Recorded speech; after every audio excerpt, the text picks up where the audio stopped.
Sumabay pa si Ja Morant kay Stephen Curry. Grabe, nagpaulan ng tres ang Warriors, ang init ng kamay ni Moody. Hype na naman si Draymond Green. Isa sa mga gandang match-up, Golden State Warriors Stephen Curry laban kina Ja Morant Memphis Grizzlies. Parehong 2-1 ang record sa pagsisimula ng season. Pod sinimula ng laban sa kanyang 3-pointer, sumunod na play lupit talaga ng court vision ni Draymond finding Butler sa ilalim. Easy basket, 7-0 start para sa Warriors.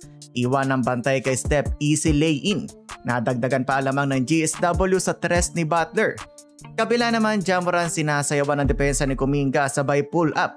Lumiit bagya ang lamang nila Morant, 7-minute mark. Stephen Curry top of the key 3-pointer, 17-11 lamang pa din ang Warriors. Mainit agad na kamay ng greatest shooter, bumira na naman ng tres mga idol. Palakpakan ng crowd. Dalawang player pa ang sumabay doon. Umabot ng double figure ang lamang ng GSW sa tres ni Podziemski. Pagkatapos nga sumagot ng 14 tutura ng Memphis. Nakuha pa nila ang kalamangan 29-27 with 2:30 remaining sa quarter. Odds na ka-layup pa bago tumunog ang buzzer pero may 1-point lead ang Grizzlies, 37-36.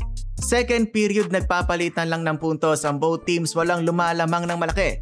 Sa palang inabot ni Ja Morant kay Quinton Post. Moody and Butler beyond the arc, sumasagot din ng tres ang koponan ni Ja Morant.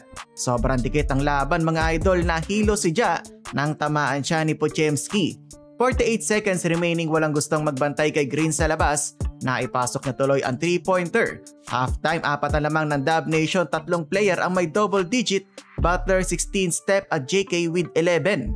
Third quarter, the connection between Butler at Kuminga. Solid ang laruan ni Kuminga, nakakarami na sa paint area. Meanwhile, tahimik lang pero kanina pa pumupunto si Podziemski. Balik ka 10 ang lamang ng home team, 78-68. 5-minute mark, GP2 at Moody nag-ambag agad ng puntos off the bench.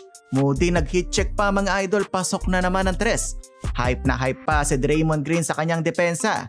Lalong umingay ang chase center sa ginawa ni Curry step back 3, nothing but the net.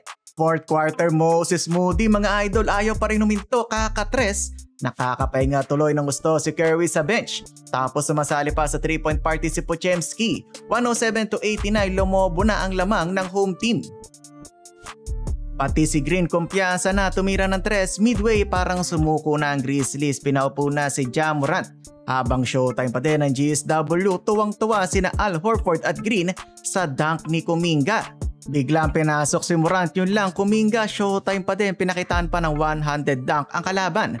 Sumugod pa sa fast break si Ja pero naabutan na naman siya ni Quinton Post. Grabe ang ngiti ni Horford.